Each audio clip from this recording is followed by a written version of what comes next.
everyone to another episode of Requiem Radio and a season finale for season 4. This is where we deep dive into the mind shaping today's cultures, our ideas, our movements, and today it's myself and Hazy Dialects, and we're going to be having on a special guest who's no stranger to shaking things up on the status quo, as I like to say. He's definitely a cultural commentator, entrepreneur, and definitely, I'd say, one of the most controversial but thought-provoking voices in our spaces when talking about things of consciousness. Ladies and gentlemen, it is none other than Hotep Jesus. Hotep, how you doing, brother? Yo, controversial? Really? In a good way. I like that. Yeah, that's I understand when you say it, but when people say Controversial, honestly, yeah, it's not a bad thing anymore. I like that, because that means that you're actually putting ideas that people don't want to think about, Well, I think what it says is people are dumb. That's what it says. That's how I feel. Like when I speak, people are like, "Oh my God, it's so controversial." I'm like, "Wow, this is like basic information for me." Really? I never thought about it like that. My bad, man. I always see controversial as being like, thought-provoking, someone who's actually able to challenge things, say what people are afraid. You know what I mean? No, I get when you say it. Like, you don't got to apologize. I'm just saying when people say that, right, to make you say that, right? Like, people call me controversial. So, you say, oh, it's controversial. That's what I'm considered. What I'm saying is when I hear that in my brain, it's like a joke to me because it's like, what did I say that's controversial? I'm literally reciting things from history. Like, are we not allowed to talk about history? So that's the thing that But what would you call yourself then, boss? Like, what do you think? I'm a student of life. I like that. I'm a student of life, man. I'm here to learn. I'm here to learn, and then I share what I learn. Some people call me a teacher, but I'm like, nah, I'm just a student sharing what I've discovered, right? And for example, I was looking at the Middle East and Ukraine war, and I started putting some dots together, from pieces of information that I've learned, books that I read, and then I posted a video on my YouTube channel, and somebody commented and said somebody wrote a book about this exact thing about 3 months ago. So I go look up. It's this guy named Richard Poe, and it's how the British invented communism and blamed it on the Jews. And I was like, yo, this is like literally the thesis of what I was, peeling back. And I went and got a copy of his book. So far it's absolutely phenomenal. But when I read those things in his book, he's actually just confirming what I already know to be true, and connecting dots for me and showing me things that I haven't seen before, or may not be privy to, et cetera, et cetera. And if you were to share this information online, you get a lot of pushback. But that's just one example. But it's all types of things. Like for example, I had a Twitter Spaces yesterday. And dude brought up philosophy, and I asked him to define philosophy, and he said it's the love of thinking. I said, okay, we can work with that definition. And then I said, well, if we'll talk about thinking, where does it happen? He says, in the mind. I said, okay. And I said, there are two minds. There are the intuitive mind, the mind outside of self, and the one inside of self. Now, to me, this is very basic, but to many people, this is foreign and even like woo-woo garbage. I brought up telepathy. I showed him an example of telepathy, one he had already experienced, and he called it an anomaly. So there's a lot of things that, for me, I was taught at a young age. I was thankful to have a father who had, discovered a lot of different works, a lot of different books, exposed me to a lot at a very young age. So, when I hear things like, oh, he's controversial, I'm like, you should meet my dad. Here's some of his opinions. Because I'm mild compared to him. But yeah, it is what it is, I guess. Yeah, definitely. In some regard, I do believe that controversial can, for some people, just be conflict with the information, and how deep is that conflict with the information in question, and how much it might uproot who they are as a person to consider. Like something can be sound in nature, but to accept it as a fact of nature or reality might have to revamp and reevaluate who they are as a person and how they evaluate information in general. So there's a bit of hubris and ego that plays into who we are as a person and the knowledge we ascertain on a regular basis, as well as how we moralize. I think there's part in all that. Absolutely. Well, real quick, Hotep, for the audience at home, could you give a brief explanation, like, who are you really? for some of the people, listeners who don't fully know. Probably they living under a rock, but for the courtesy. Yeah. Phew. Well, I think we should start with the physical things of life. So, my professional background is in branding. Um, some call it marketing. I would say more or less branding, but marketing and branding mobile apps specifically. So I was in that industry, and I was also in the industry of consumer packaged goods, handling marketing for some initiatives. Like 50 Cent had a drink come out. Carmelo Anthony had a drink come out. I worked on both of those projects as a Mets player. I worked on. So, I've had a tremendous amount of success as a touring artist. I was a recording artist for several years. We had tremendous amount of success on tour, had a whole lot of fun, learned a whole lot about marketing, branding, promotion, et cetera, et cetera. And then I kind of grew up and politics. I guess there's something in the mind, I guess.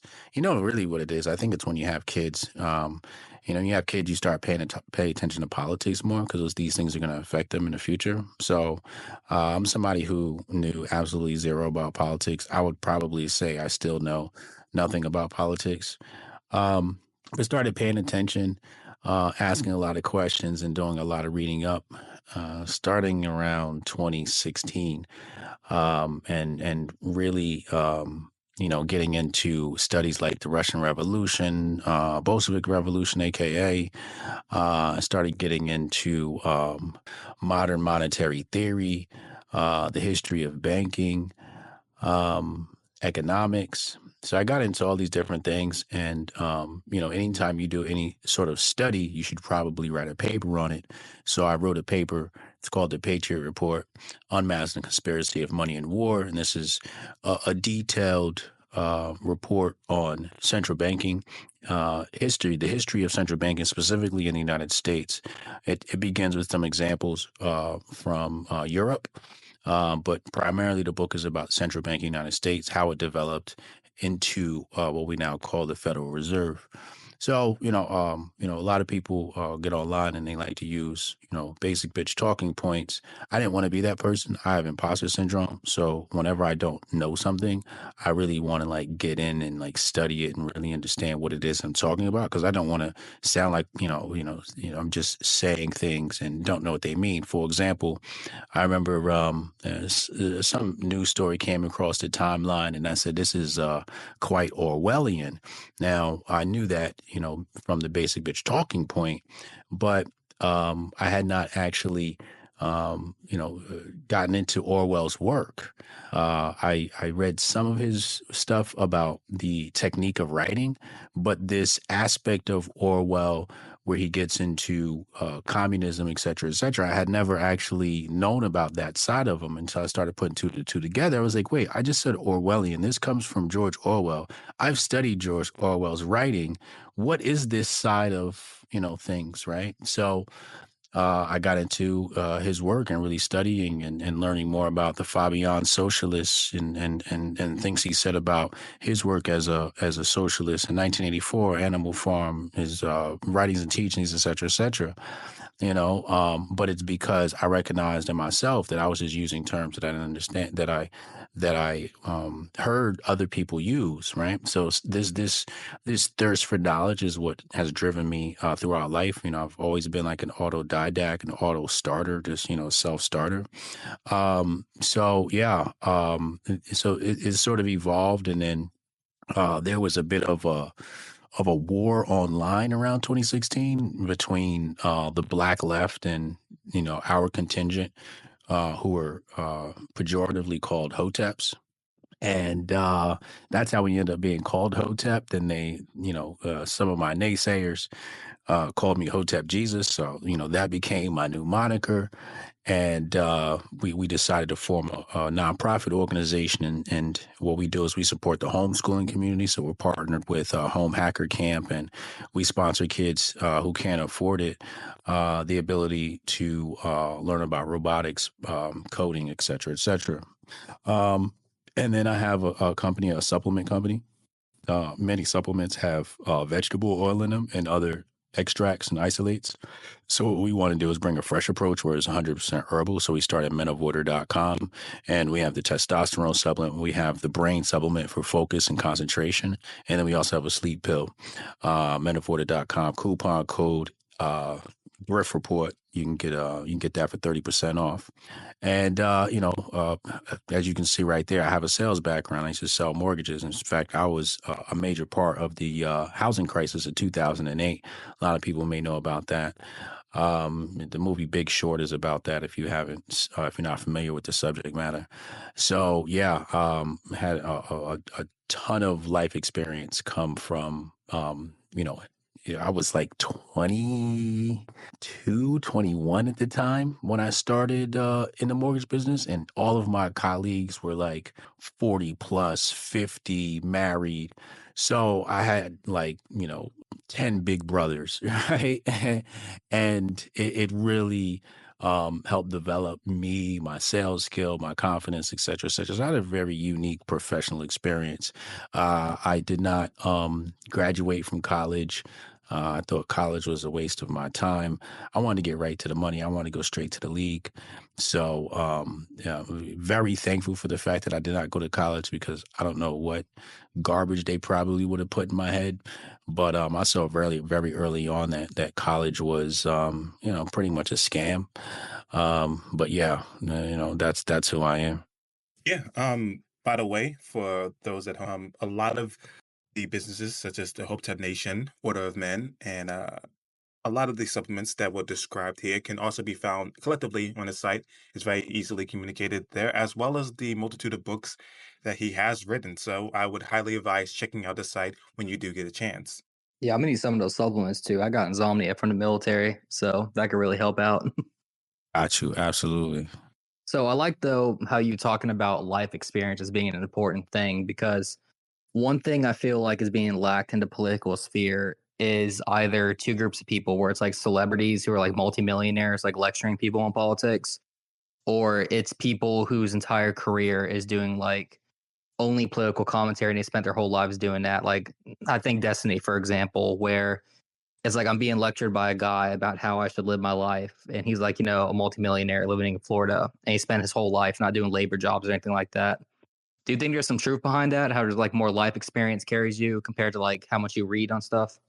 Not necessarily, just for the public correction. Just wanted to say that before he was gaming online and playing on Twitch, he was somebody who happened to be electrician, and did not only that, he went to the casino, and then he did do some floor work for people at their homes. So these were the type of Well, jobs yeah, that we'll take Hassan then, or someone Stephen like that, Larnell you know? did prior to being a part of Twitch, which now collectively for a lot of the years, he has been a social media speaker and influencer. But I think the ability to refine that and be that prominent in the sphere speaks promisingly to his ability to be persuasive to an audience, as well as somebody like Matt Walsh or Stephen Crowder. So Yeah, sure. Absolutely. Yeah. Life experiences, uh, some of the influencers in this space I've had conversations with, and, they're like, yo, it's crazy how you're able to do all this stuff, da da da da. And you're so comfortable in front of the camera. And, my comparison is, I usually say, I'm on my second life. Like, I've already technically done all of this because I was a touring artist. Because I was in sales, because I was in marketing, because I was in branding. So, getting a personal brand started up and going, I can reboot anytime I want and do it all over again, because I've developed these skills, from real life experience.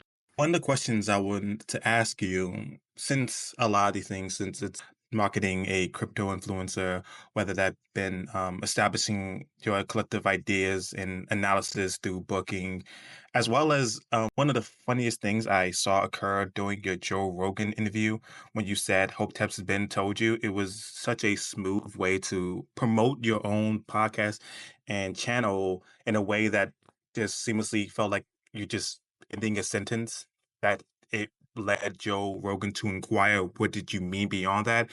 What do you think is the unifying idea to just social media like promotion and what you do? Like, what would you say is an online skill that you had to refine? What's a skill I had to refine? Yes. Like, what do you think is like the unifying skill that you had to refine, Patience. whether that been, yeah. Patience probably is the most important skill I've had to refine. Um, yeah, because things, life can be frustrating. It can get very frustrating at times, especially as so I'm a father, right? So tremendous amount of patience is required of a father. Um, the relationship with my girl, like tremendous amount of patience. Anytime you're dealing with women, you're gonna need some patience. I'm telling you right now, okay? They gonna work your ass. So um, but all of these things, drive me, right? Like the kids drive me, having a woman drives me, and those things affect your career, right? Like I was talking to one of the dads today, and I used to coach the team, and he was like, "Hey, you coaching the team?" I'm like, "Nah, I ain't coaching no more." Like, why not? And it was just like, "'Cause I'm losing too much money doing that. Right? Like, it's a bunch of other things. You know how many times somebody was like, "Hey, we want to book you to come to this event," and I'm like, "Oh, I got to coach until June," and it's just like, I can't be saying stuff like that when my career is popping. So, you know, um, yeah, it's a lot of give and take and sacrifice. But yeah, patience is number one because sometimes people want everything right now. Some people want success right now, and success doesn't come right now. Success comes one baby step at a time. Yeah. I think one of the best professions, what in terms of diligent refining one skill, often people tell you 10,000 hours, just something to put into perspective how committed you have to be towards something to be a part of anything. And more importantly, it's even a concept that's hard to ascertain for just regular people at times when they ask the question of how did you get here, or how did a professional like an athlete like Michael Jordan or Kobe Bryant or LeBron, they see them on TV at the highest point of competitors, but they don't take into account the endless amount of hours, nights they had to spend outside of their own home as children, just practicing the jump shot to miss endlessly and be willing to fail to achieve something. I think it was mentioned in one of the Joe Rogan interviews where you said that like you spoke about knowledge and how many people who don't really understand something, like, you're not bad at something in particular. It's just your lack of understanding of something. Difficulty is um, a process of being more knowledgeable about a thing rather than it just being simply Hard is inaccessible new. due to Hard equals new is the exact quote you're yes, talking hard about. equals new. Yeah. Yes, Yeah. Something's new to you is going to appear hard, right? Something appears new to you. yes, You, absolutely. you just got familiar with the subject matter. It's going to appear difficult. So basically, what you want to do is you want to take anything that seems difficult and make it familiar, right? So that comes back to the whole, getting your 10,000 hours in, which is basically just increasing your familiarity with the subject matter. Yes, and I think that sort of even when it comes to, for example, being a promoter for vitamin water or helping out with other brands, it was not just being attached to a name, it was to figure out what would best amplify that brand, that association with naming recognition, and to be able to not only do that, but to refine your skills what enough to the point where you're a invaluable asset to the team itself. So I think people often look at success as the immediate, as what is present before them, without taking to the account the amount of dedication and the willingness to fail to get there. So I think patience is probably the best way to assess what you're describing and what we're talking about here. Oh, sure. But question about podcasting. In terms of podcasting and journeys into that, what inspired you to get into podcasting? Because I know that long form conversations are by the numbers, but uniquely, I think it's Right. interesting. I was asked to do it. Oh, Right. really? Like, yeah, people asked me to do it. It wasn't something that I like initially wanted to do. I had an anonymous Twitter account, and one individual said, some of the things I said was quite prolific and they wanted to hear it on YouTube. They were like, can you put this into video format and share some of your insights? And I was like, all right, sure, let's do it. So that's when I started up my Twitter account. And I had maybe like 15 things I wanted to say to the world. So I made like 15 videos. And then I didn't have anything else to say. Those 15 videos, like you said, those are like 10 years old or whatever. So those were just, the initial spark.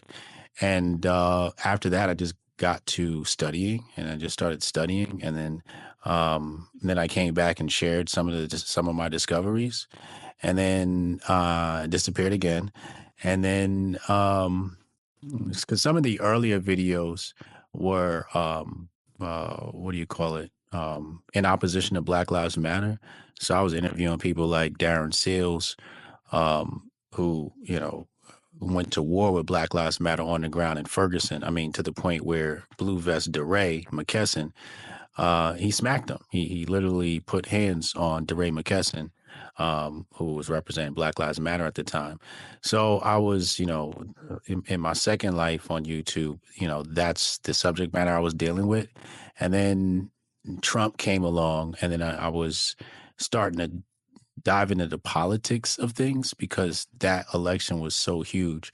That election for me meant a lot because we were dealing with Hillary Clinton, and I had just finished exposing Hillary Clinton and some of the things she was doing in Haiti. I documented some of that stuff for people and shared the articles, et cetera, et cetera. So when it was Trump versus Hillary, to me, I didn't even see a Trump. I just saw never Hillary, right? Just like people see never Trump, I saw never Hillary. I was like, I thought she was the most racist woman on the planet. So, that happened. And then I studied more. And then I started getting into libertarian politics. And then that was cool for a little while. And then I decided that the best way forward was communist, theocratic fascist dictatorship.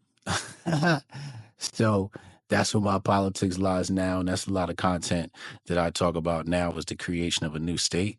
And that state is called Hotepistan. So, often on my podcast, we talk about Hotepistan and what life in Hotepistan is like. But yeah, I didn't, it wasn't something that I planned. It was people actually requested me to do this stuff. So I was like, all right, cool, let's do it. Who are, if you don't mind me asking, some people who inspired you or people you read heavily into, like political thinkers or just figures of history that led you some of the views you have? I can't, I'm not really impressed by political figures.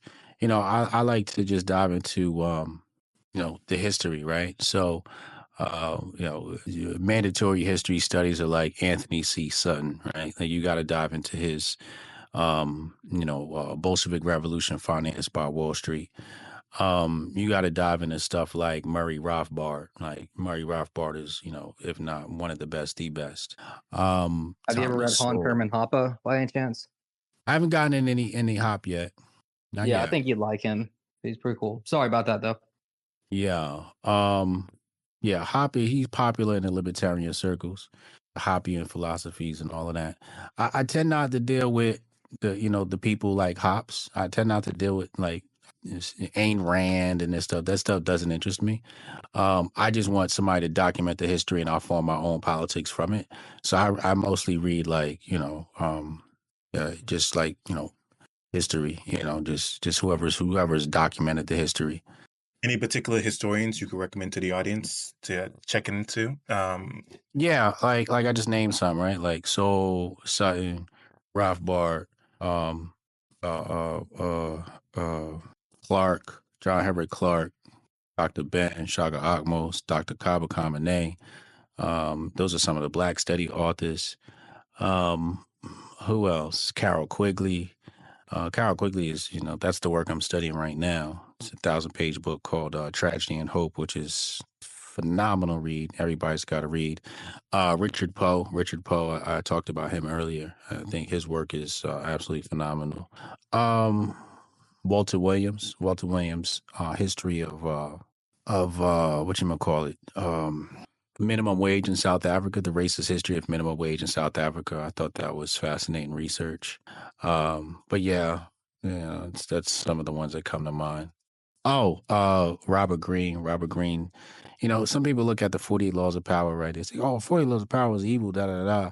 To me, I thought it was a great storybook, right? Like it's just a compilation of stories. I thought it was a phenomenal work of historical record. You learn a lot about history. It's a lot of insidious history, but yeah, I always thought that it was a history book, if nothing else. It's hard to come by books that are considered genuinely evil books, and I think that's for a good reason. There's few I could even think of. One that definitely comes to mind is Machiavelli's The Prince, where I feel like a lot of politics today was shaped by the philosophy in that book, where you have a guy who says politics as a whole isn't about being a nice person. It's about seizing power. And if that means you cut someone off to get the end goal power, then so be it. And unfortunately, you see that a lot of like politics today, where it's almost like a blood sport competition where nice people don't get elected. People who are cutthroat and ruthless get elected. Those are the guys who climb to the top. Well, politics is war. Yeah, exactly. Definitely. And it gets frustrating seeing like how people would walk around with monikers of certain things as like, oh, we need to defend this thing, when in reality, it's for ulterior motives, for example. And a lot of people don't ask the questions of like very these things, like why do we even care about these certain things? Like the reason earlier I brought up Hoppe was that he was one of the people early on that made a few good critiques of like, democracy as a system, basically, where he was laying out like, democracy is a very new concept and like us existing. And since it's been around, it's led to nothing but like bloodshed and chaos, really. And like Yeah. you said, exactly, Hotep, it's led to war in a sense. Yeah. But Yeah. something I was actually curious, I wanted to ask you real quick on that too. You've been around since you said the 2016 era of like Trump versus Hillary. Do you think what we're seeing now, like Kamala versus Trump, is the same thing on repeat, or like how is it different, or how is it similar? Different. It's definitely different. In some ways, it's the same, I guess. Huh, I don't know. It just this election doesn't seem real. Like this seems the most fabricated of all elections. Now, this is coming from somebody who doesn't vote, so I don't vote. I want to be clear with your audience right now. Um, but yeah, this Kamala's campaign is made of straw. And that's what makes this a little bit different. I think Hillary is a much sharper candidate, much more dangerous candidate, uh, more coherent thinking individual. Kamala's an idiot, like a complete, total buffoon. Um, this election is just a bit fraudulent with Kamala. Yeah. In terms of my personal opinion about most of this, it feels as though, in terms of elections, most people are going to vote for what is familiar to them for most regard. I think when it comes to political figures and pundits, there's a reason why a lot of them attempted to replicate the mannerisms and behaviors of Trump, since he had essentially became the face of the Republican Party, aesthetically speaking. Mannerisms, tenets, and lines they had to take a hardcore stance on in ways that they thought of Trump. But the problem with that is just becoming a offshore of Trump, which then at that point, most people would ask themselves, why not just vote for him if you're going to just replicate his mannerisms, behaviors, and actions? Or even for Biden, I would say that the combination of what brought him to prominence and become the de facto person for the Democratic Party was a byproduct of a lot of the successes and the financial growth of the the Obama administration, pardon me. So people thought it was a natural go-to and even say, hey, uh, why not Biden at this point? Now, the mental faculties have become more apparent as degradation over time. I've watched over, I think, I want to say, like 38 speeches, while there are some misspeaks and mannerisms. the apparency of misspeaking has become so palpable. It doesn't seem like it seems feasible to have him for another 4 years. So bringing somebody in who has not only been a justice defender and a practitioner and justice, who's been a part of the democratic processes as long as she has, on top of the overwhelming amounts of votes she's gotten to even be a part of the primaries, it seemed like a natural progression for people to go, okay, well, she was only part of Joe Biden's camp and was his vice president, so it seems natural just for her to be the selection, just as well as it seems natural for Donald Trump to be the selection for the You said it seems Republican. natural for Kamala to be in this election? Yes, I would say that. I'd say unnatural because she wasn't even voted in, wasn't she, Hotep? It was never voted in. Yeah, Why I would felt like they a vote? mafia job where they put a gun to Biden's back and they said, "You're going to step down. We're going to do The this the biggest easy way or the discourse, hard way." even if you say that they insisted that Biden has stepped down, the overwhelming discourse, I would hope that we would be on grounds here, similar grounds here, by saying that the biggest intention and criticism of Joe Biden was his mental faculties and if he would be able to run. And it only seemed to make sense that we wouldn't reconvene another vote for somebody else doing So you bypass them. in this small amount of time that exists. So what makes sense is for the Democratic Party to bypass the democratic process.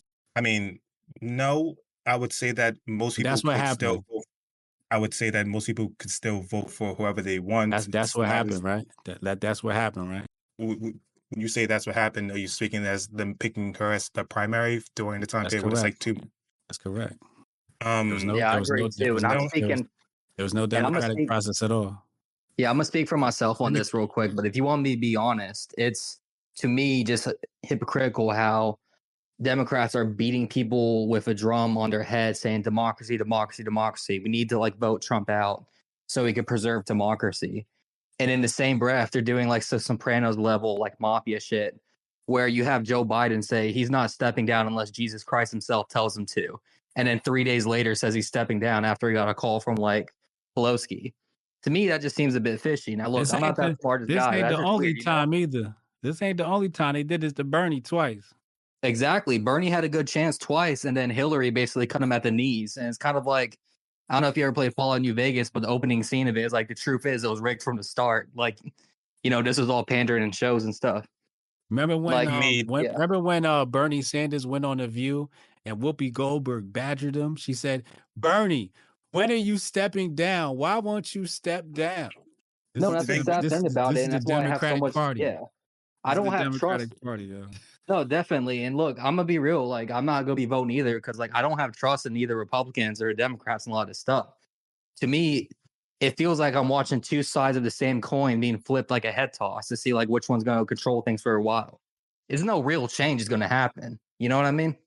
My opinion of it is, in essence, I think when we talk about an erosion of democracy and it being robbed from people, I think the democratic process is still being upheld due to the fact that it's still a choice at the end of the day, whether or not the primary support goes to Kamala Harris, or whoever pundit had him to be the one they chosen for the this race. That is, in terms of, now I could understand the idea of maybe reconvening another person to be their candidate, but within a 2 to 3 months time span and the election being literally in our time now, almost like weeks away, it only seems sufficient that they pick someone that not only has been in the White House, that has had motions within the White House, that has been a vice president, which for most people seems to be the natural progression if you were to have somebody step down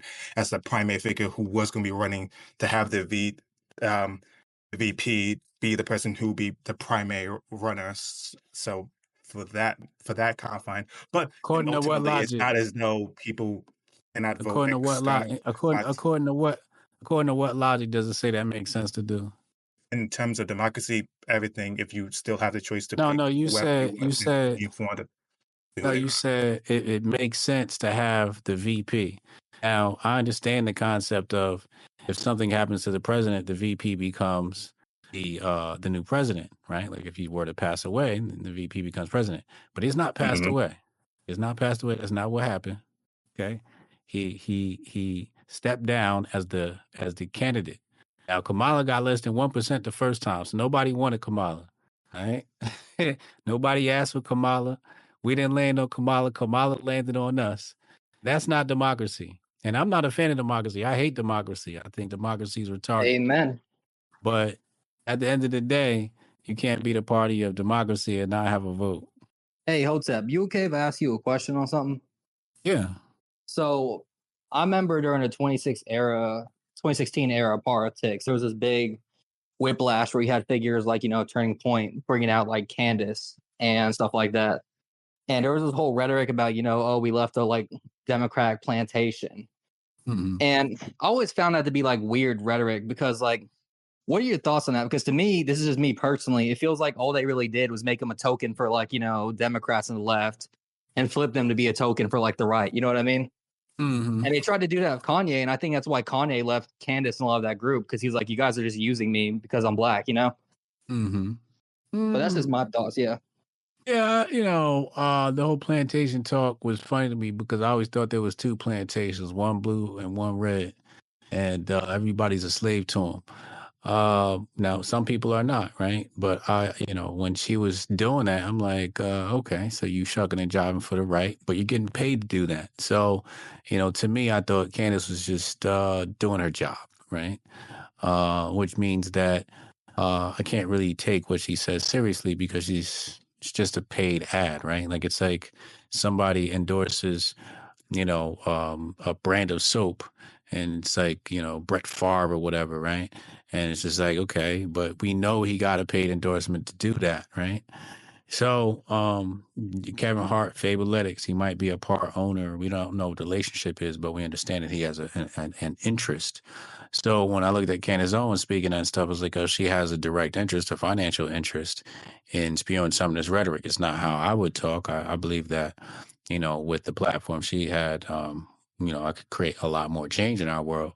But, to me, it was Candace Owens is a child. She's still young. She has a lot to learn.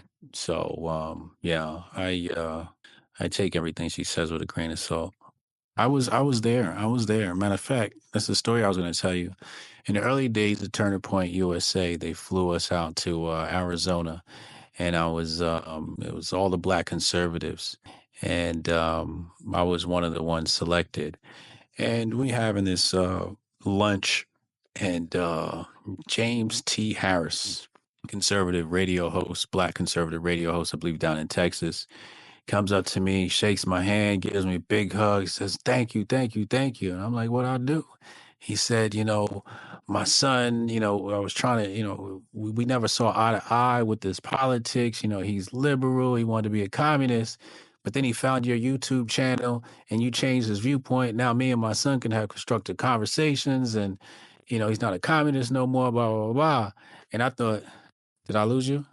No, we still here listening. Okay, cool. Yeah. So, he was like, yo, da da da. And I'm like, wow, I thought that was dope, right? Like, because you were talking earlier about how I, reached so many different demographics. And, I think that was proof of it. The fact that, here's a kid who was believing, these lies. And really what it comes down to is, I really don't fault anybody for most times for being a liberal because it means your heart's in the right place. I forget who said it, but he said, if you're liberal, you care. If you're a conservative, you're smart, right? Or something like that. I don't fault these people because that means their heart's in the right place. It's just their mind is not. And that's the big issue with left-right politics. Definitely that. And the wake up call for a lot of people that both Republican and Democrats, like what we're seeing now, they're both liberal. It's just the word liberal has been hijacked to be synonymous with left when those are really different things. And it gets frustrating because, like, in a way, Trump is a liberal. Like, he's a populist, but he's a liberal still.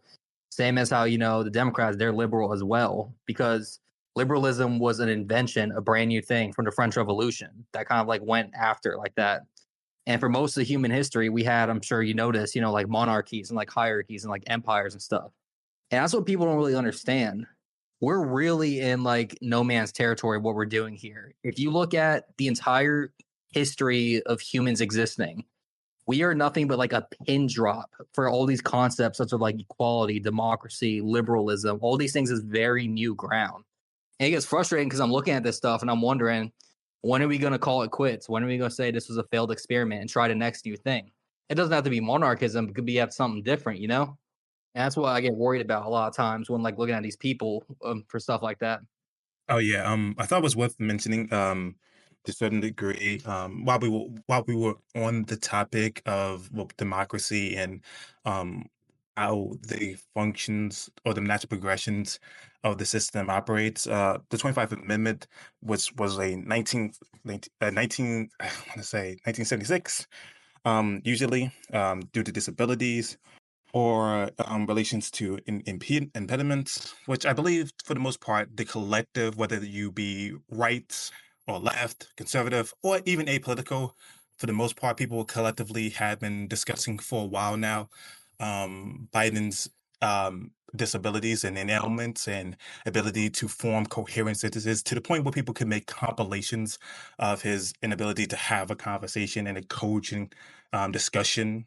It became an embarrassment for a lot of like Democrats to have to even discuss at length on myriad of news broadcasters when they asked them their opinions about the debate between Donald Trump and Joe Biden. While there is some like funny like little quirks and remarks you can get from Donald Trump, there is still a coherency that is, apt for someone who's going to be running a nation. Whereas for Biden, one could argue that at the very least, it feels extremely dubious. So when it comes to that in its nature, this 25th amendment was for the purposes of if they step down, then naturally the vice president would be the person working in their place or running in their place. But I also thought it was important. I agree with you because I noticed that there was some opinions and statements made about the computational nature of Candace Owens, as well as seeing how she's evolved over the years. Someone who's been watching her from the very beginnings of her YouTube channel to the things she did prior, which was like a digital footprint for employers to know what sort of behaviors, slurs, racist remarks, or statements that were made by people online would be traceable and be a part of the employment. So people found her to be more left wing, as well as some of the talking points she had back in the day, than to have created her entire YouTube channel and presence promoting and discussing herself as a Black conservative, which is interesting for somebody who decries identity politics to make her entire brand about that. So, successful as she might be, and yeah, granted, she's probably one of the most successful and recognizable voices within the conservative movement. There is an aspect of that that does feel a bit artificial, to say the least. Hmm. I don't know. I feel like a lot of this stuff, what does it mean even at this point, identity? It's like, so what? Like, I'd just rather someone to say, like, yeah, I'm part of this, this is my movement, it's my people, than someone who say, like, oh, I'm definitely not this, I'm unbiased. It just feels fake in a way when they do that. But Saying people are unbiased, and it wasn't the point I was making about Candace Owens, but I definitely feel as though it's good to have people's biases up front, but it's definitely not the point I'm making about Candace Owens. The thing also thought was worthwhile getting your opinion on, since you have a lot of stuff you discuss, and since it's constantly a discourse matter that has been reinvigorated and becomes tempered in some regards, you have a book devoted to men and what it means to be a man. In terms of the landscape of manhood, do you feel as though majority of men in the current landscape are lost, or they need to recenter themselves in man and principles as to what it means to be that? I was interested in hearing just your thoughts in general about that. Yeah. I think we're in a crisis, a masculinity crisis at this juncture. A lot of it happening in the school system, some of it happening socially, I blame Black Lives Matter, to be honest with you. They're the ones that really accelerated this process. Now, you listen to people like Neely Fuller or Dr. Francis Cress Wilson, and they predicted a lot of this feminization of males. They predicted this, 80s, I want to say, Neely Fuller in the 70s, if I'm not mistaken. And it's a very strange place to be, and to witness how masculinity is being defined, redefined. Some of the players that are now in this space, masculinity is definitely it's definitely on the ropes. It's definitely on its last leg. It really irritates me about that too, because I never saw anything wrong with the traditional view of what, like, a masculine person is. Like, if you were to ask me, what's the definition of like masculinity, I point to someone like, Clint Eastwood, for example. Have you ever seen like Fistful of Dollars, those old westerns, or movies like that, like fighters or inspiring people? But nowadays they're trying to water that down because to them, masculinity is a threat and you are a lot more passive and malleable if you're more feminine. So they're trying to push these narratives like, oh, it's okay to be weak. It's okay to be feminine as a man. That's like utterly disgusting to me, because you're basically just trying to like defang, the population in a sense. That's what gets irritating, because I'm like, no, it's not okay to be weak as a man. It's not okay to like do these things. To be a man, you need to be strong in the head of your house for your family and for the people around you. You can't falter on that, or you can't slack on that, because that's going to have bad consequences later on. But you were talking about, though, the schools and system. What role do you think they play more in that, though? Socialization, the politics of other families affect their kids, and then those kids affect your politics. And just the politics of the family, the philosophies, the culture of different households. So whoever your kids are in close proximity to, that's who they're going to begin to act like. And when we look at the school system, it's majority women, majority white women, and you wonder why so many black boys don't do well in the school system. Is because there's no way a white woman could teach a black boy. It's not possible. Now there's some classes where they can have a female teacher that's so-called white. Sure, absolutely. But majority of the time, men need to be raised by men and women need to be raised by women. The girls need to go into home ec type classes. The boys need to go into engineering. They need to take apart an engine and these sort of things. And these things aren't happening anymore. And there's not a lot of masculine influence in the school system. It's all run by women. The Board of Education run by women. The Teachers Union run by women, and run by white women.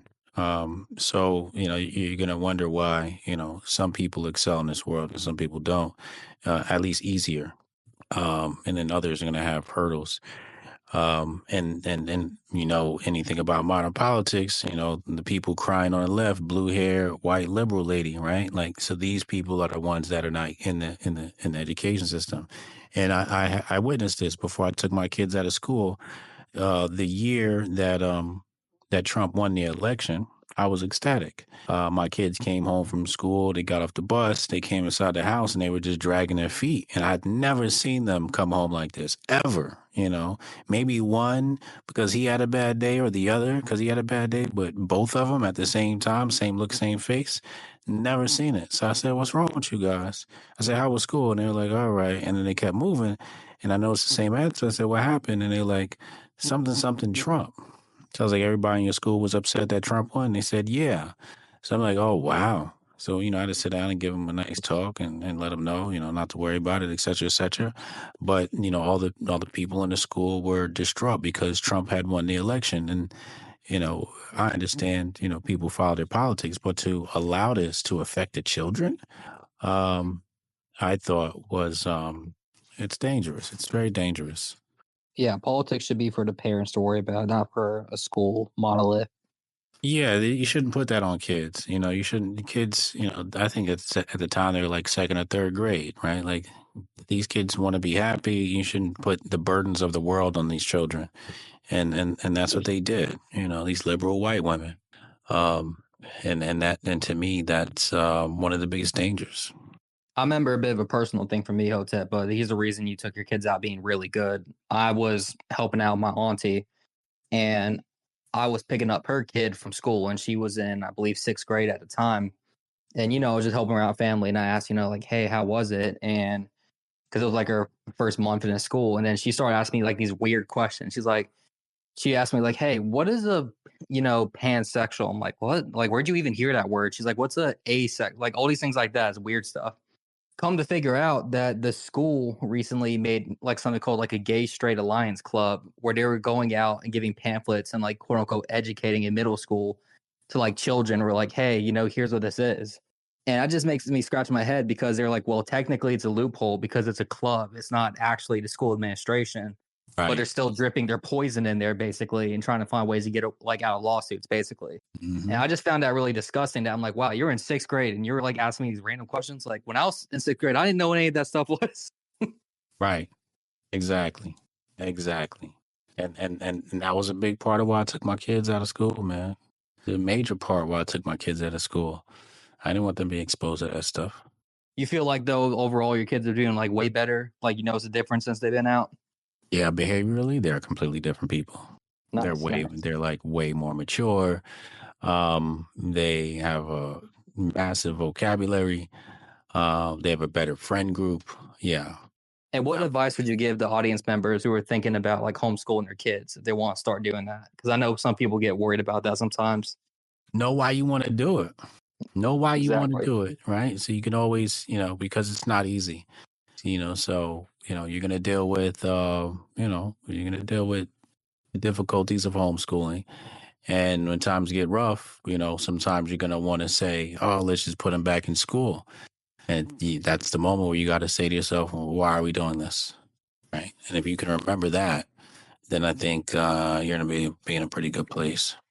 And I hope this isn't too much of a personal question, but do you believe that a lot of these school system stuff are trying to particularly target like black men, like especially young boys, and try to convince them to like turn gay or like try to like pull them in that direction?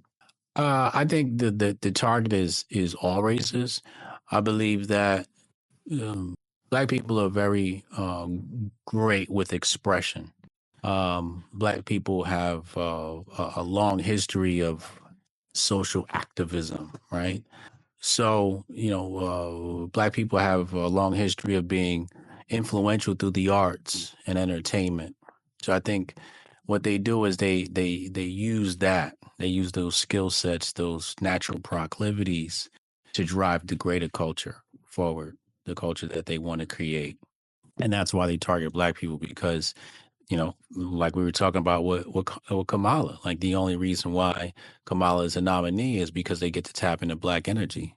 Yeah, although she switches her accent depending on what region she's in.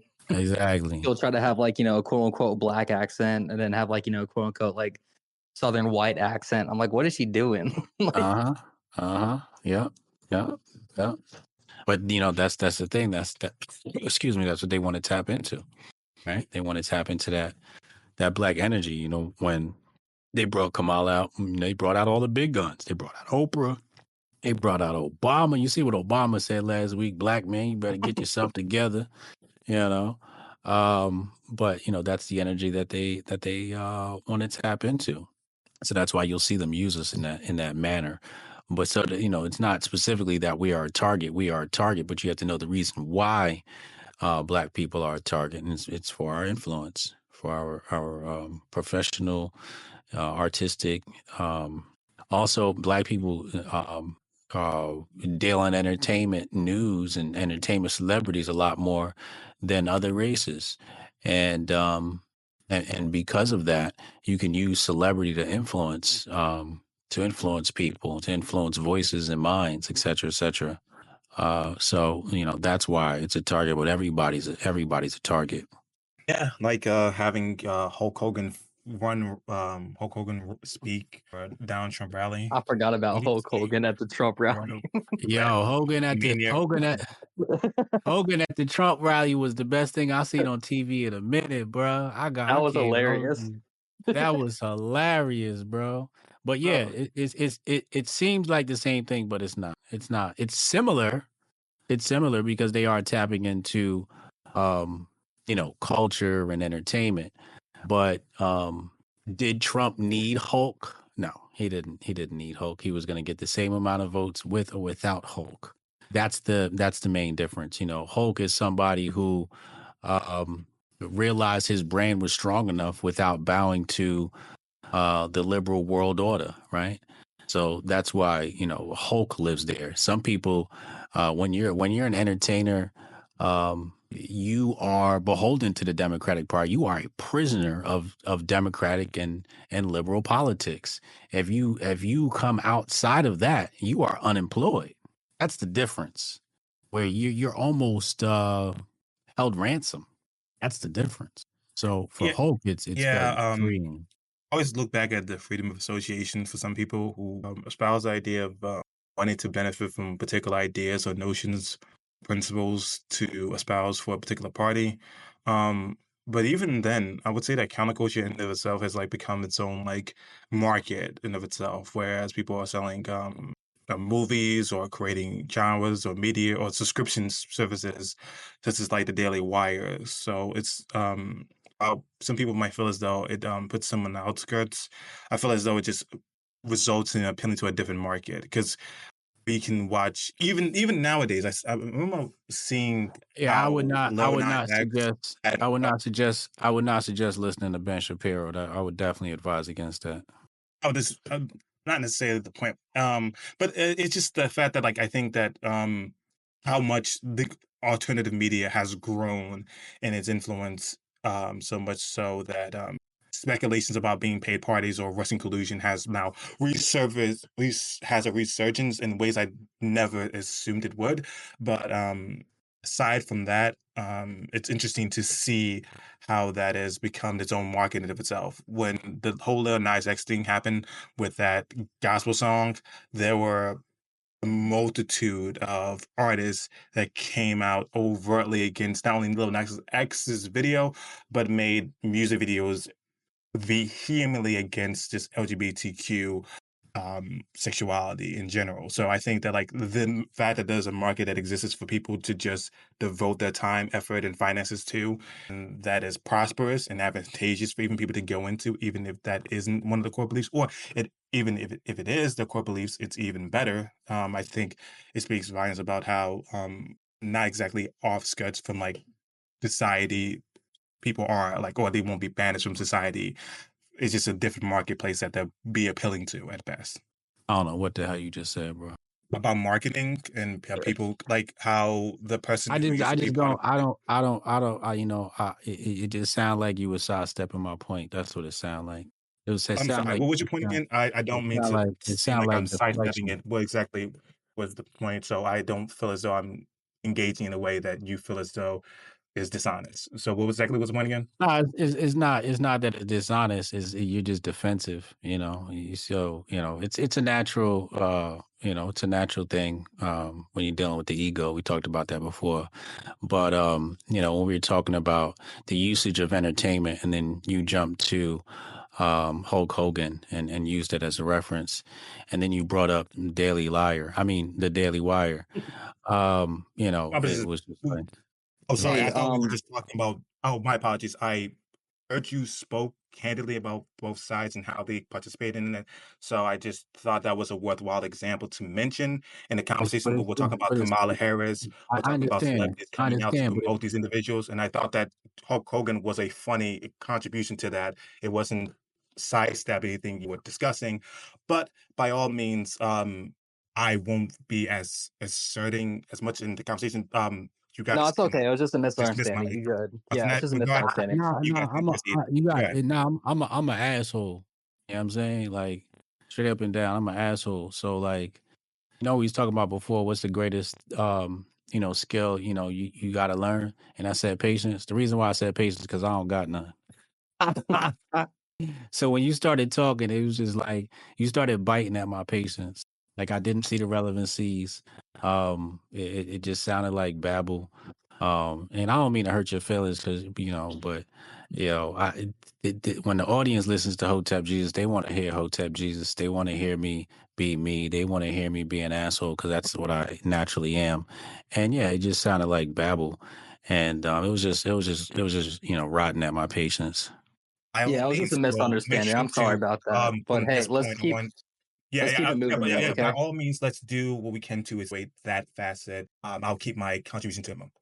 Sola, you were saying. Yeah, I'm sorry about that, Jose. I just want to ask a quick question about earlier. You're talking about like the history of Black people being like really big into like culture and social activism. I was going to ask you, where do you draw the line of distinction between something being, for the culture, for the people, compared to something being, facilitated or for like politicians, like where it's almost like they're using you? Like you're bringing up Oprah earlier.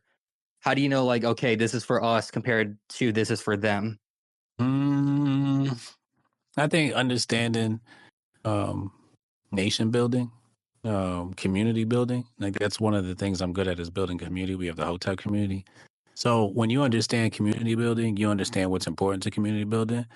And when you see people do something the opposite of that, you're like, something's not right here, right?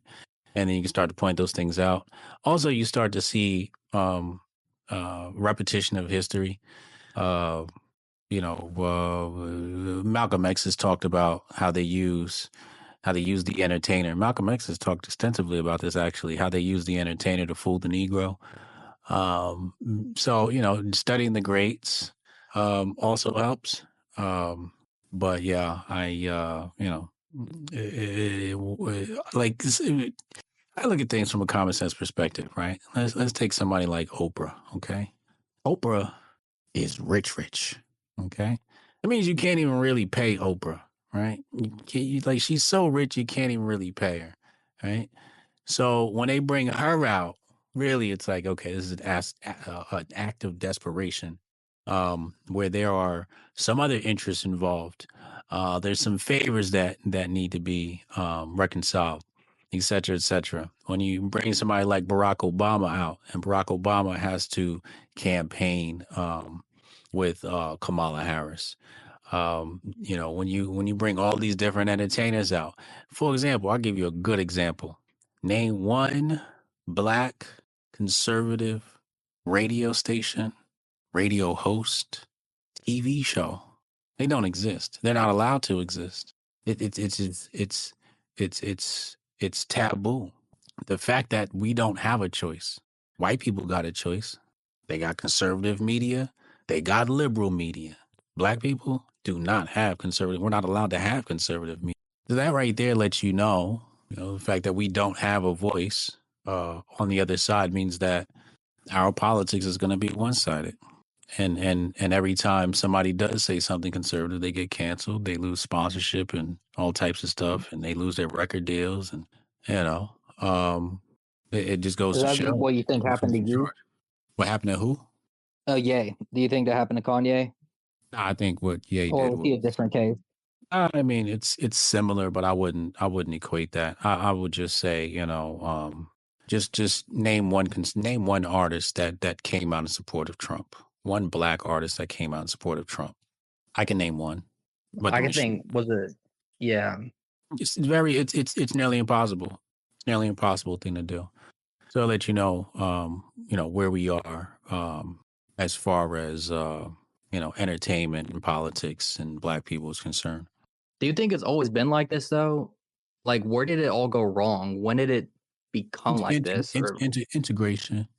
integration? Yeah, integration. The promotion of NAACP, Civil Rights Act, Lyndon B. Johnson, civil rights, all this stuff completely obliterated Black power. Because, there's left right politics, and then there's just downright great economics. And, Black communities had phenomenal economics prior to integration, prior to the civil rights movement. And, if you just look at the number of Black owned banks then and now, you'll see a huge disparity. And why is that, right? But integration, I would say integration was probably the first domino to fall.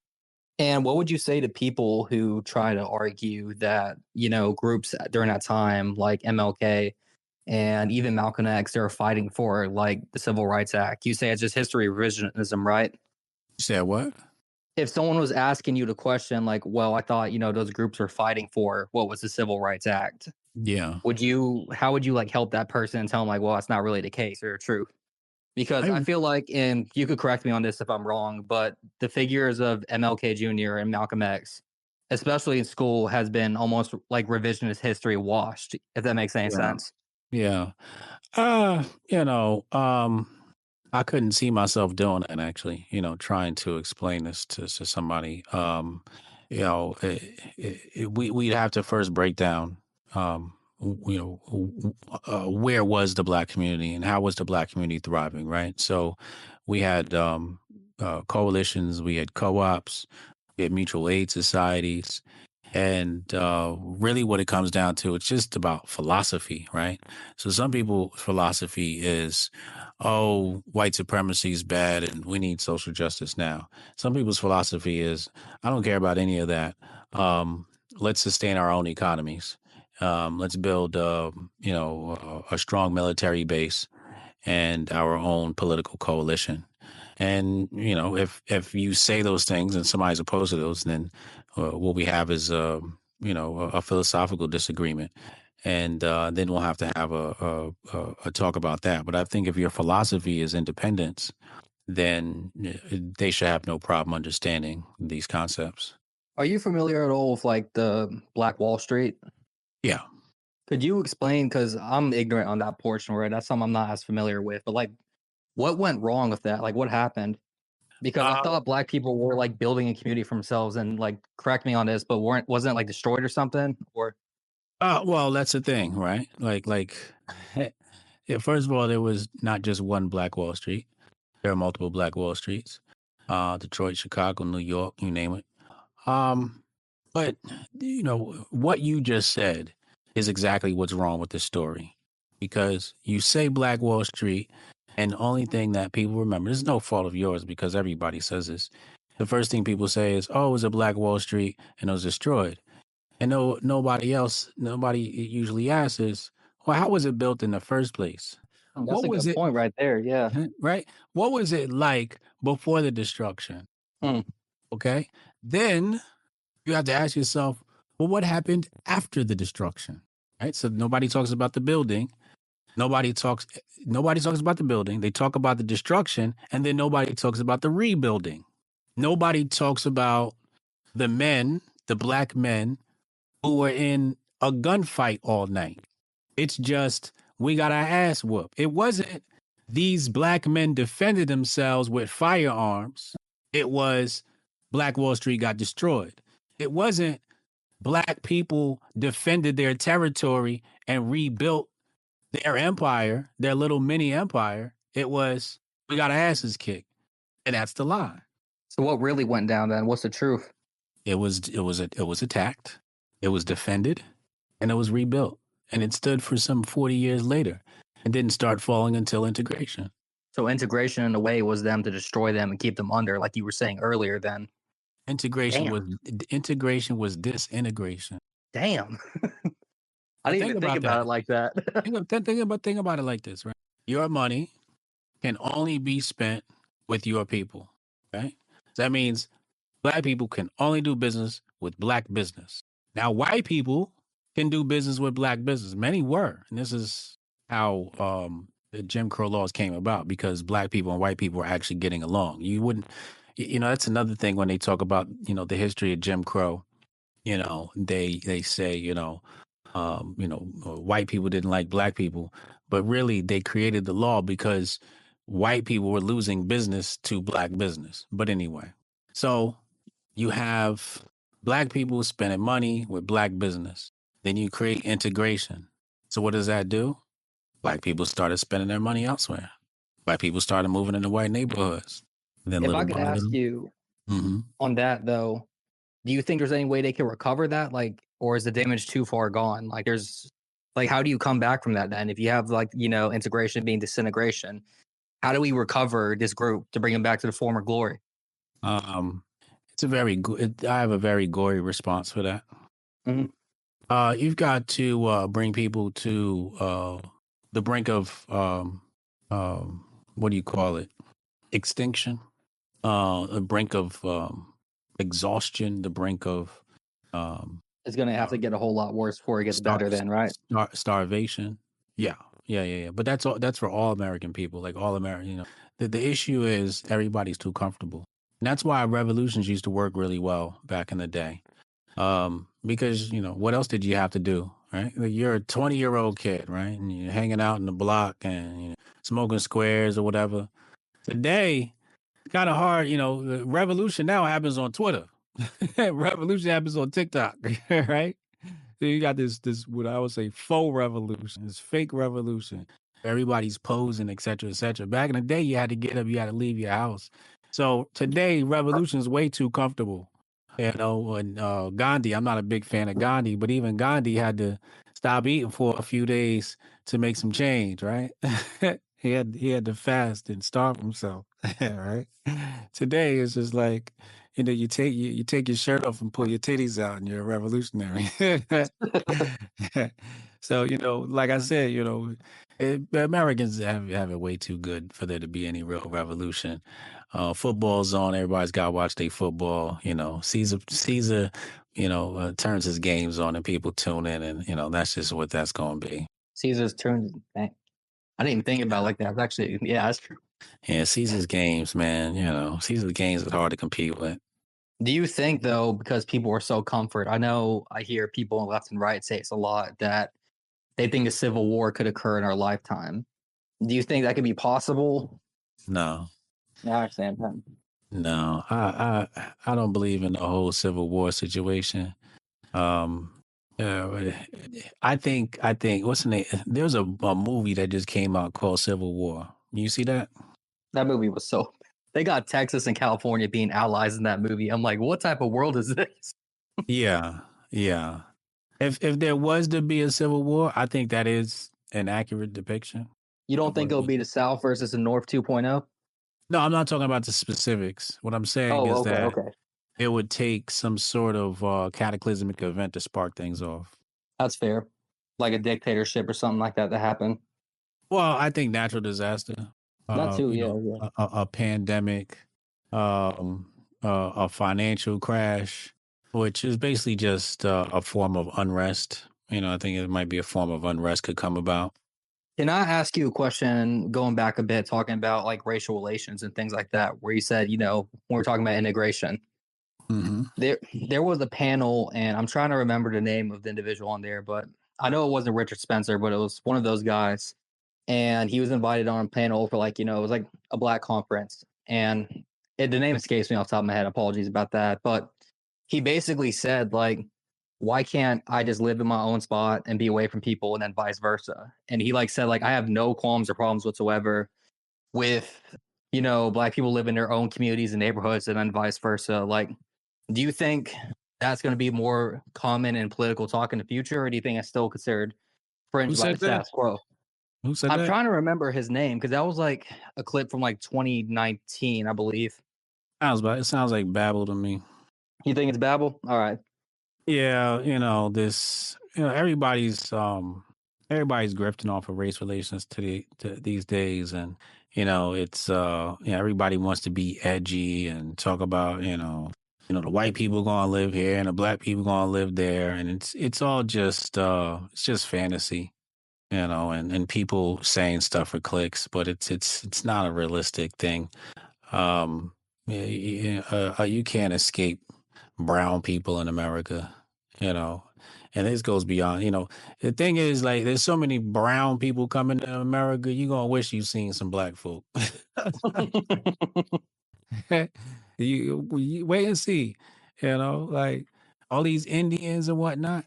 Yeah, it's gonna be really real. It's gonna get really real. People keep talking about the Hispanics and the Haitians and all these different people, but I'm like, you better watch out for the Indians. I think that's the fastest group coming up right now is Indians. Yeah, they're having a big issue up in Canada right now where a lot of Canadians are getting pissed off that are coming over here or over there, actually. But Mm-hmm. I feel like at times that Europe really and areas over there is kind of like a mirror of what we're going to be like in 30 years. That we're always like slightly behind them when it comes to like political stuff or social things. Maybe. Not sure. But if I could ask you though, what do you think would be the best case scenario for the people like us as a whole, as a populace, in the future? Like, where do we go from here? We're at our most politically divided. We're at each other's throats on a lot of things. How do we, find hope in all of this? How do we get out of like this black pill mentality? You got to build your own communities. Definitely. That's what we do. That's what we're doing. We're building Hotepistan, right? We're building our own communities. Some people call it homesteading, whatever it may be. But you gotta build your own communities. Gotta find a group of people who have the same culture that you got, right? That you want for you and your children, and nourish that. And how's that been going for y'all recently? You making any new developments or plans or anything big you'd like to share? No, it's a private society, you know. In order to understand what's going on in Hotepistan, you got to be a part of Hotepistan, right? I So we don't respect share. that. I think that's a big issue that many people have is they share too much information about what it is that they're trying to do, and I kind of like keeping a sense of privacy, right? Even though we have these discussions publicly online, but it's like invest if you really want to know, invest and take time to watch the content. And you can learn a tremendous amount about Hotepistan. Okay, we're wrapping up real soon for our show, but I'm gonna ask you like a few more questions and we're gonna be good for today. But I wanted to know for you personally what you've been doing. Is there any upcoming news, projects, or things you're personally working on that you'd be comfortable to share publicly? Yeah, we got the Men of Water project. We have the a lot of supplements you see on the market today are using vegetable oil in their products and extracts and fillers and all types of stuff, and we're completely against that. So we have 100% herbal supplement over at menofwater.com, and that's been one of my major focuses recently is to really blow out that company. All right, sounds good. We have the testosterone supplement for muscle growth, recovery, libido. We have the product called Flow, and that is for focus and concentration. It's full of nootropics, and some of the herbs in there are basically anti-inflammatory properties. Some of them, many of them, having to deal with the gut because there's something called the gut-brain axis. So gut health is crucial. Gut health is crucial to your ability to think. Um, and then we have Moon, and that's our sleep aid. And a lot of people were asking for a sleep aid, so we created another product for sleep aid as well. All right. And where can people find you online and social media? Like, what are your platforms where they can learn more about what you're doing?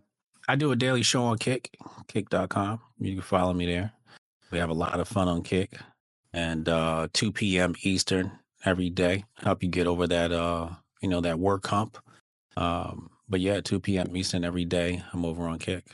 All right, sounds good. Where your co-host at? And I think he stepped away for a second, real quick. I don't like that he did that. That rubs me the wrong way. Yeah, I've he been here didn't the entire time listening. Yeah, I didn't like how you ducked out the conversation. I wanted to argue. Oh, okay. Yeah, right. Hazy, he's a good friend of mine. He means well. He great guy though. I know you do. I'm still gonna bust his chops though. Anybody knows me, they know that I usually don't hold back and I express. No, I respect that as being authentic. I don't hold back. So I expect other people not to hold back. That's an issue, right? Like if you're having a conversation with somebody and you're not seeing eye to eye, ducking out the conversation is not the way to go. I think what's skillful is trying to figure out, how we can, course correct the conversation as opposed to just ducking out. That's not masculine at all. Right. I just thought it was worthwhile to allow my co-host, who had an abundance of questions we had already discussed, having to ask you. Nah, you ducked out the conversation, bro. You ducked out. Really, You said it yourself. really, You said you said you was ducking out the I conversation, bro. I really didn't. You said you That's what you didn't. said. The people could I listen back, literally man. asked you what about what I said didn't make sense to you. You said it just sounded like a whole bunch of nonsense. So I wasn't sure as to what I said wasn't urgent or wasn't like being processed or what was happening or it was what entertaining at the time period. On top of the fact that my co-host had asked you an You immediate probably got questions really who they you probably wanted got to bring up to you. So you I probably thought that got it was. really good grades in school, didn't you? I have no idea what that means. I said you probably got really good grades in school, didn't you? What is that question? What is the purpose of that question? Am I right or wrong? Yeah. I can tell. Well, I didn't. I got horrible grades. I was a terrible student. So that's good for yeah, you. same here. That's why my ass went in the military a week out of high school. I tried, but I was on probation. Really? Yeah, I was on probation. I literally walked into the recruiting office and I said, "Hey, man, I'm ready to go." And dude was like, "Okay, let's do it." And I told him, like, "But I got a catch, man. I'm on probation." He was like, "All right, I'm gonna try to get you off." He tried, and they wouldn't accept me. But I almost ended up in the military. My dad was a military guy. I I could always see you wanted. being a military guy and then immediately being like, nah, I ain't doing this one here with the authority thing. And just like, I'm going to do my own thing, you know? I always wanted to go into the. I was What like, branch did you try to get into? Air Force. Oh, nice. Yeah, I was in ROTC, Air Force ROTC.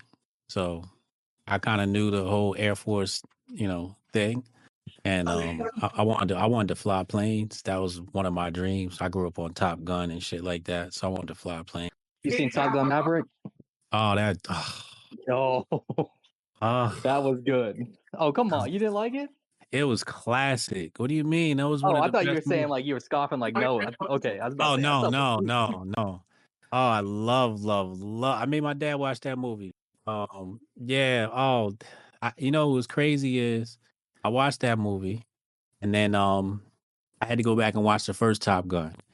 And I was like, damn, the first Top Gun is like nowhere near as good as this. This is like, it's a phenomenal piece of work. It's funny because I remember my buddy, he was very big, into the woke stuff and everything like that. And he's like, oh, don't watch that movie. It's military industrial propaganda. I'm like, nah, it ain't. I walk in there, I see, I'm like, my brother in Christ, that was. And it worked. We need to double that military budget right now. I was like, I want cool planes like that. Yeah. It's got some of that in it, but we still enjoy it. Yeah, a great movie. Yeah. But Hotep, you got any closing comments? Because I know you told me earlier you got to cut off, but anything else you'd like to say to the audience? Any advice you'd want to pass on to people? No, be yourself. Just be yourself. Do what you love. Love the people that love you back. And that's it, man. Everything else sorts itself out. Definitely. Hazy, you want to say anything? Just some passing words, just to bestow upon the audience. I had ideas. I'm not quite sure how much time it will be able to express or to expound upon a lot of the disagreements I might have had with some of the subject matters that were spoken about today. But I had said during the time period where people wanted to hear Hotep speak, and he even said so himself that they want to hear Hotep speak his mind. I thought it would be more apropos to allow Sola for the majority of the time to speak about the subject matters he thought was interesting and to ask the questions he wanted to. So and even my co-host, we spoke about this not to derail the conversations from just allowing our guests, who are the centerpiece for every one of our episodes, to get to be known by our audience. So I didn't duck out the conversation. I had expressed that while that was occurring, and then allowed my co-host to operate unfeathered.